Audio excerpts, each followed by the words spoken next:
નમસ્કાર, હું Rinku Prajapati public India ન્યૂઝમાં આપનું સ્વાગત કરું છું। શરૂઆત કરીએ આજના સમાચારની।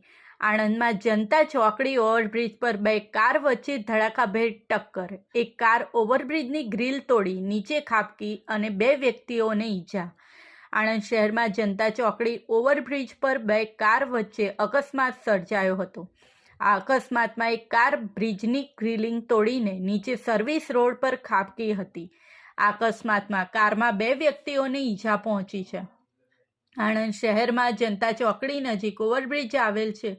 આ ઓવરબ્રિજ પર ગતરોજ રાત્રિના સમયે ટાટા અલ્ટ્રોસ ગાડી નંબર GJ23CH2122 અને ટાટા પંચ ગાડી નંબર GJ06PL0711 વચ્ચે અકસ્માત સર્જાયો હતો। આ અકસ્માતમાં ટાટા અલ્ટ્રોસ ગાડીએ ઓવરબ્રિજ પરથી નીચે સર્વિસ રોડ પર ખાબકી હતી। ઘટનાને પગલે સ્થળ પર મોટી સંખ્યામાં લોકો એકત્રિત થઈ ગયા હતા અને ગાડીમાંથી બે ઈજાગ્રસ્તોને બહાર કાઢી 108 એમ્બ્યુલન્સ મારફતે હોસ્પિટલ પહોંચાડ્યા છે। અકસ્માતને પગલે ઓવરબ્રિજ પર ટ્રાફિક જામની સ્થિતિ સર્જાઈ હતી।